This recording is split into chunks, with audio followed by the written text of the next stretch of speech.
Welcome to another episode of the Thomas Take Sports Podcast.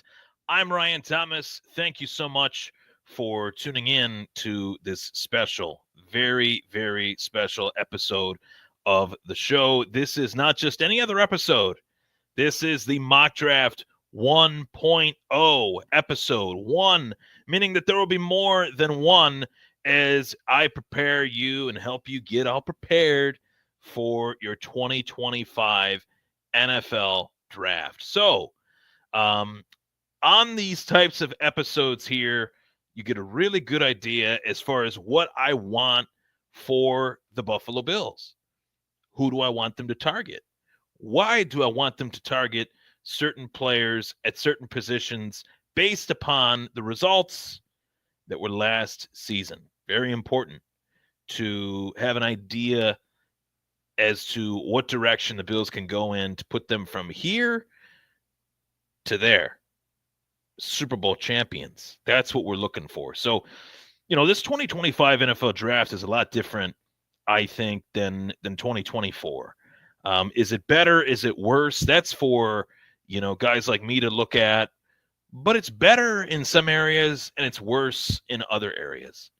It's not the draft class that I would say is the deepest at certain positions in comparison to last year, namely wide receiver. Wide receiver was a position last year that Buffalo was able to tap into with Keon Coleman, trading down a couple picks, moving down, getting Dwayne Carter in the third round, which was a great pick.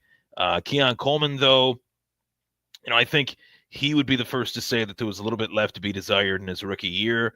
The injury definitely hampered some things, but Buffalo wants to continue to add to their offense, to their defense, just to make their team as dynamic as humanly possible. So, with all that being said, this is, as I mentioned, the Buffalo Bills 2025 Mock Draft 1.0. Now, I am going to do a little bit of a screen share here, and we will kind of go into what is the 2025 NFL Mock Draft Simulator, which is brought to us, of course, by Pro Football. I believe it's Pro Football Sports Network, which is a little original, I might add, little original, and we'll go from there. But of course, this show is sponsored by 26shirts.com. The logo you see in the top right of your screen, the 26shirts.com.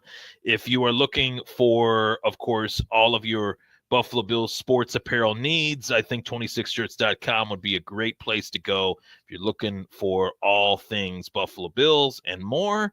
Obviously, that's the place to go, and 26 Shirts make that a part of your routine. So I'm going to go to just Buffalo. That's the only team that we care about here, just the Buffalo Bills. Pick Buffalo to do a little bit of a mock draft here. We're going to do a 7-round mock draft.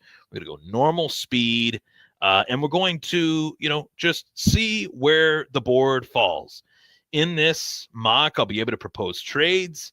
I'll be able to, move down, move up, depending on the picks that are had. So some of these picks here, we'll go over them in terms of the top picks of this draft, and provide you a little bit of an analysis on some of these players here. I have not really talked a lot about the top end, quote unquote, talent that is listed as such, but Buffalo picking 30 here.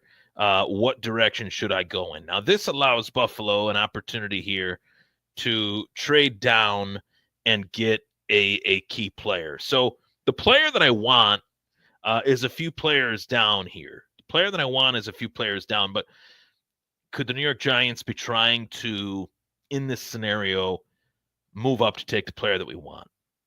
I think so. So I am going to deny this trade proposal. I'm going to reject it.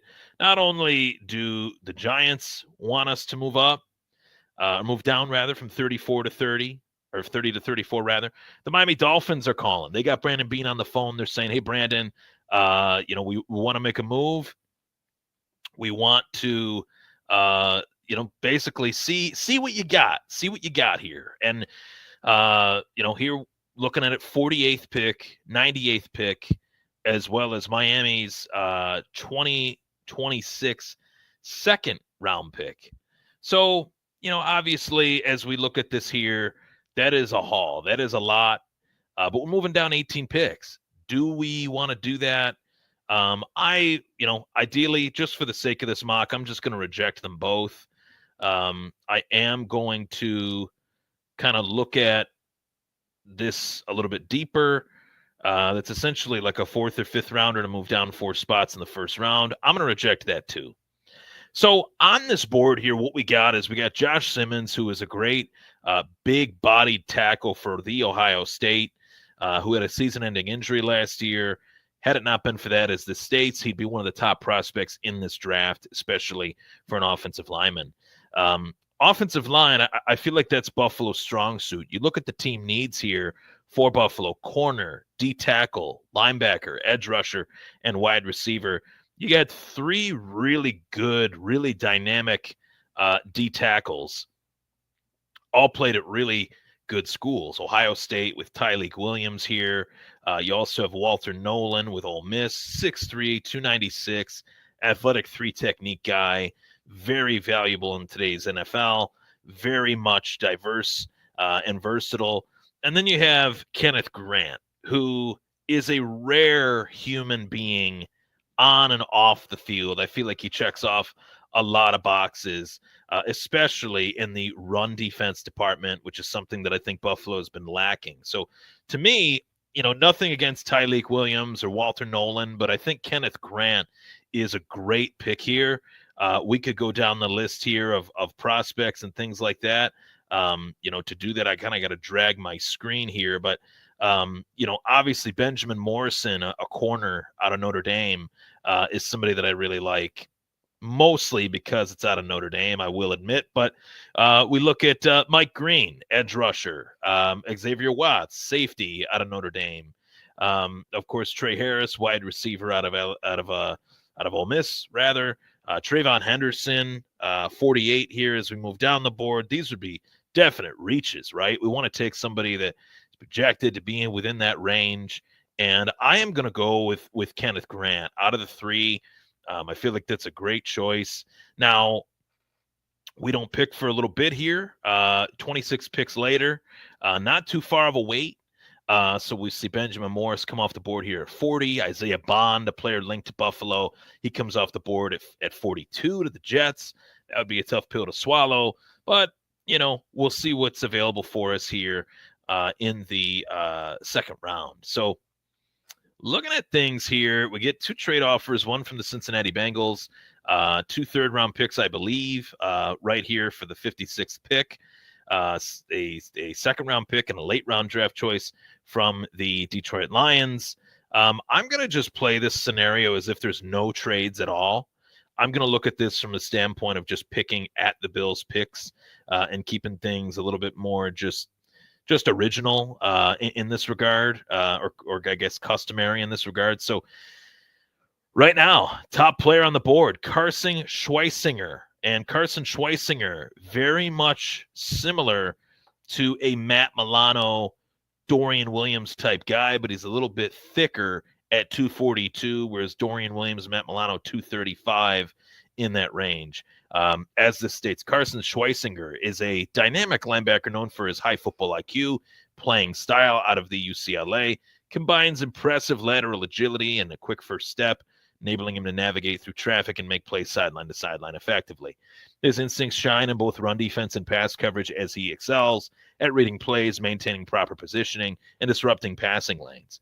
Some concerns over his experience as a starter or lack thereof, in my opinion, and he is sometimes overly ambitious when it comes to his tackling angles. Schweisinger's tackling is generally reliable, and he brings added value as a blitzer, demonstrating a knack for pressuring quarterbacks. So the list of needs for the Buffalo Bills, when we go according to, the list here, team needs. We already filled one. We got D tackle, right, with Kenneth Harris. I want to stay on the defensive side of the football, because I think it's really important with the way Buffalo's season finished to continue to do that, because the top 3 positions, top 4 position in need for the Buffalo Bills is on the defensive side of the football. So I'm going to go best player available here. I'm going to add Carson Schweisinger to the mix of linebackers and defensive players on this defense that I think can be really good. And we got a quick turnaround here at 62. We got San Francisco calling here. I'm going to reject this trade, as I mentioned. This is where things can get very, very interesting. Let's look on the offensive side of the football here. Just players on the offensive side. You got Caleb Johnson, a running back out of Iowa, had a great season last year. Somebody that in this, running back class is looked at as kind of like a dark horse type guy. Quinshon Judkins, prototypical size, 5'11", 221, bowling ball type guy with speed, powerful, and somebody that I think really fits a lot of boxes here. Now, this starts to open up a discussion here that brings us into the James Cook discussion.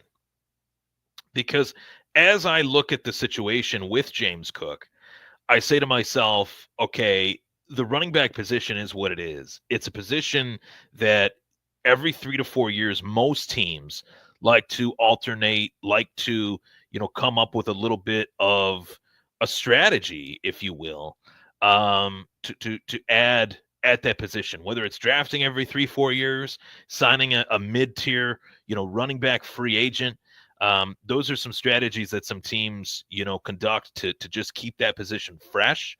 And, obviously Buffalo has added a lot of running backs over the years in the mid rounds. I think they definitely hit on a running back in last year's draft with Ray Davis. Filled in really nicely, totaled over 600 yards for the Buffalo Bills in his rookie season as a backup running back. That's actually a lot of yards for a backup running back, especially as a rookie. So, I think there's more to add there. Ty Johnson did really well. Frank Gore Jr., he's on the surface here trying to, stake his claim as a player in this league. But, the long-term status of James Cook as of now in Buffalo is completely up in the air. So with that being said, I am going to just go about this in such a way that form and fashion-wise, I think, to put it mildly, making the smartest decisions possible for this football team is essential to the team's present and the team's future. So with that, second-round draft choice, I believe this was their actual draft choice here in the second round, not the draft choice that they acquired in the Stephon Diggs trade. This is Buffalo's actual second round draft choice. And I think that they should take Quinshon Judkins. Quinshon Judkins is a interesting player. I think it would bode for the future of their running back position very well if, in fact, they do not keep James Cook. That's the scenario that I'm going with here. And now we got a little while here before we pick again. And 109, we're in the 80s now. We're seeing some players come off the board here. Could move up, but for the sake of it, let's just recap what we've done so far. We've checked off what I think is 3 huge boxes. Defensive tackle, Kenneth Grant out of Michigan. Carson Schweisinger, linebacker out of UCLA. And Quinshon Judkins, a running back out of the Ohio State, presumably brought in to be the starting running back if, in fact, we do not keep James Cook for the future. So we're on the clock. Buffalo, 132 overall. Obviously 4th round here. A lot of different directions here at this point. You take a flyer on a lot of different players, but offensively, you go to all. This is where things stand. We're at 109, pardon me. The next pick is 132. So 109, there's some guys here that really check off a lot of boxes for what Buffalo's looking for. Zy Alexander, 6'1", 187, LSU, has the talent to get better, has the traits that Sean McDermott looks for in terms of size, scheme, savviness, all those things that I think made Christian Benford the player that he is. And then you go to wide receiver, and I just want to go to that position specifically. Xavier Retrespo out of the Ohio State, slot guy, but can move in and out, very similar to Khalil Shakir, but he is small, but he does play with a ton of talent and a ton of ability. Savion Williams, 6'3", obviously listed here as 6'3" as well as 6'5". I don't really understand that, but we'll just gloss over that. I believe he's actually 6'4", but Dante Thornton out of Tennessee, he's looked at as a great, late round, option. To me, we crossed off defensive tackle. We crossed off linebacker. We threw a running back out there with the status of James Cook kind of up in the air, not just for this year, because this year he's under contract, but next season, what are we going to expect? Is he going to be brought back? I'd like to have a great, emphasis in this draft on drafting a running back in this class in particular. So I'm going to look at, all options here. As far as safety, Billy Bowman, smaller safety, Zy Alexander, 6'1". I would say that, based on need, I am going to go Zy Alexander. I think you could never have too many corners in this league. So I'm going to go with that. Billy Bowman went shortly after. Trespo went shortly after. And we'll see what's available for us here in this fourth round here. We have a multitude of picks here in the late rounds. These are key rounds for Brandon Beane and the Buffalo Bills to make something happen. Big trade coming in from the Chargers, reject. So here we are. Once again, we are back to the NFL draft. We're on the clock. Not many people are believing in Smail Mondon Jr., linebacker. Not many people are believing in Oronde Gadsden, the second. Damian Martinez still available. Howard Cross, the third, still available. Jordan Phillips, oddly enough, defensive tackle. So now what wideouts are available from the ones that we decided not to take? And these are the late names. These are the names that, ideally you would not be in a position to take one, to add one. I don't think these are the names that would really get the juices flowing. There's some nice late round guys, but they're not, the guys that you'd want to go after. But there's always a steal or two somewhere. There's always got to be a steal or two somewhere. So for me, I look at the depth of the Bills and look at where depth is really needed. I am going to, leave every stone unturned towards making this defense as best as humanly possible. So pressuring the quarterback, getting after it, being a player that would come out of the woodwork here and really make some big moments in big games.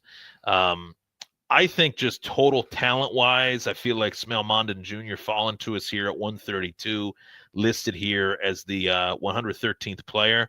I feel like is a really great fit for Buffalo.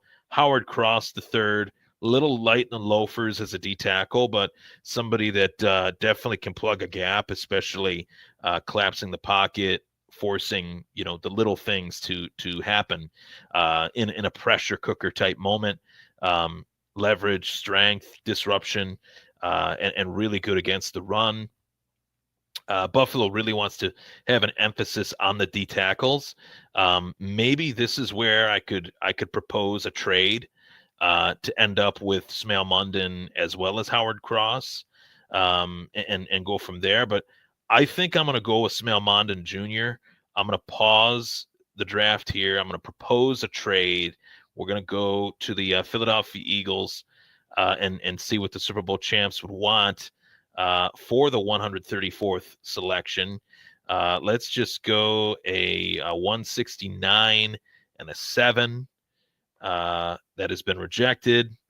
Let's go a 169 and a higher 7th for 134. That was rejected as well. The Super Bowl champs are being a little stingy, so can't make a trade offer here. Baltimore. So far, our guy is still there. Let's see what we could send to Baltimore here. Ideally, don't want to trade with too many AFC teams here, but we'll see what happens here. They rejected as well. So, all right, we'll let him go. We'll see what happens. We'll see if he ends up on another team, and I'm sure he will. Jordan Phillips gone. He might end up falling to us here. I liked Howard Cross III. Maybe people are a little bit anti-Notre Dame. We'll see. Guy that we're trying to trade up for might still be there as he falls to us here. That would be great. Howard Cross still available. Oh, nope. And the Eagles take him from us. Wow. Okay. Well, that's that. Now, okay, 5th round. Now, this is a point that I really want to make. And this is a crucial point for where we are at in the mock draft. And this is a crucial point that I think is paramount to the success of the Buffalo Bills. And it deals with the least likely position that you would ever assume for me to say. Quarterback. You heard it right. Quarterback. Now, the Bills have gone down this road before of bringing in a quarterback to develop, bringing in a quarterback to make the room better, bringing in a quarterback under Allen that could be somebody that Allen could teach a lot to at this point as the National Football League MVP. You're not drafting a quarterback to supplant the MVP, but you're drafting a quarterback to have a lot of confidence in if, in fact, the MVP were to go down. Now, I am not sure off the top of my head the contract situation of a Mitch Trubisky. I believe he is he under contract? Oh, I thought he was off contract. Okay, well, I stand corrected.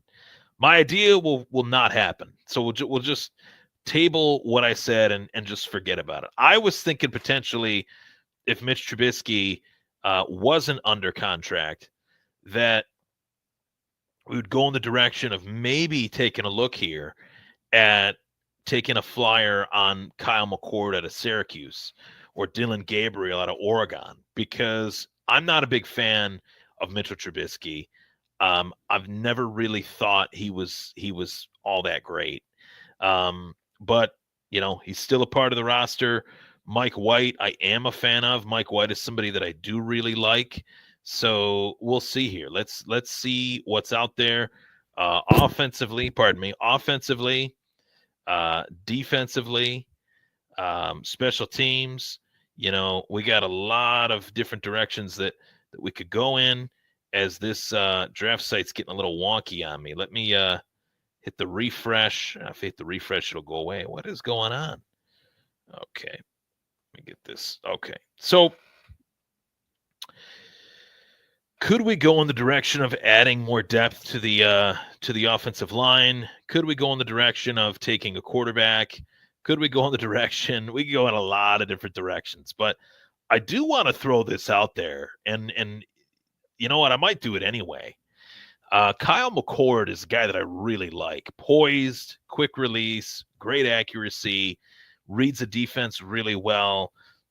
I think that there is an out in Mitchell Trubisky's contract to where if he's not up to snuff in the, training camp portion, pretty sure that the Bills could get out of it. Contract specifics, aside, maybe it's a third string battle in and of itself with Mike White, who is the third string quarterback of the Buffalo Bills. And of course, was brought in to potentially be the backup if in fact Mitch Trubisky is gone, but I believe Mike White was also extended. So they got him on the books for 1.195, and he's out of contract in 2026. So maybe, do you use a 5th-round draft choice on a guy that's a third-string quarterback? I think the upside for Kyle McCord is that he could be a backup. Maybe this is more of a reach, but to be quite fair, I don't think there's many needs on this Buffalo Bills team. We could go in the direction of a Seth McLaughlin. We could go in the direction of a Jonah Monheim. I think if we were just looking at things from a fun perspective, we could say Kyle McCord here, but I think you could never have enough depth on your O-line as well. Some of these edge rushers here, little too soon. But there is some really fun athletes like Jared Ivey, Jack Sawyer, and Ja Joyner. But to be honest with you, I think that this is a safe round to potentially go, D-tackle again. Could we go D-tackle again? I definitely talked about that. Let's do it. Let's do Riley Mills, D-tackle, the Notre Dame University. And then we could go Notre Dame Fighting Irish, that is, of course. And then we could go maybe Jamar Muhammad, undersized, but key thing with Jabbar Muhammad, backup to Teron Johnson's role within this defense. So I'm going to go Jabbar Muhammad. I did want to throw out Kyle McCord. He goes to the Seattle Seahawks, which would be a great pick for the Seattle Seahawks with their situation at the quarterback position. And, of course, from here, we're going to go with Seth McLaughlin, offensive lineman. From here, we're going to go into the 6th round. People are going to be thinking, why the hell have I not taken a wide receiver yet? I will tell you that will happen. So Ricky White, day 3 draft steal out of UNLV. That's the direction that I'm going in. Guy that's going to fall is Kyron Lacy. Physical, really fun wideout. I think this could be a guy that will fall due to some off the field issues. Going to that, what are those off the field issues? I could honestly go back and forth on this. I don't know what will happen with Kyron Lacy and some of the issues that he's had off the field. But I will tell you, he is one hell of a freaking athlete, and he's somebody that I think definitely lost himself some opportunities here. I want to read this a little bit here. According to a news release from Louisiana State Police on Friday, Lacy was allegedly driving a 2023 Dodge Charger on Louisiana Highway 20, recklessly passed multiple vehicles at a high rate of speed by crossing the center line and entering the northbound lane while in a designated no passing zone. As Lacy was illegally passing the other vehicles, the driver of a northbound pickup truck abruptly braked and swerved to the right to avoid a head-on collision with the approaching Dodge. The Louisiana State Police news release said traveling behind the pickup was a 2017 Kia Sedenza, whose driver swerved left to avoid the oncoming Dodge Charger. As the Kia Sedenza took evasive action to avoid impact with the Dodge across the center line, collided head-on with the southbound 27 Kia Sorento. Police allege that Lacy, 24, drove around the crash scene and fled without stopping to render aid, call emergency services, or report his involvement in the crash. This is sad. Herman Hall of Thibodaux, Louisiana, who was a passenger in the Kia Sorento, later died from injuries suffered in the crash. According to state police, Hall was 78. The drivers of the Cadenza and Sorento also sustained moderate injuries. Lacy's agent, Rocky Arsenault, stated in a statement that his client is fully cooperating with authorities. Lacy declared for the NFL draft 2 days later. So with all this baggage and this, kind of bull crap, I don't want this kid. I'll move on. I'll go to a Ricky White out of UNLV. That's the one receiver that will add to the core. And to be honest with you guys and gals, I really do not look at this draft class like I did last season. Last season was special. Last season was an extremely rare opportunity to be able to draft a wideout. Did Buffalo hit their mark as well as we hoped they would? I don't know. Only time will tell. I don't want to write off Kyer Elam just yet. Or pardon me. Well, Kyer Elam we can write off. Keon Coleman just yet. But, it is what it is. We look at this. This could be an area that, maybe they do go with a Lacey here, being that this is the last, pick of the draft.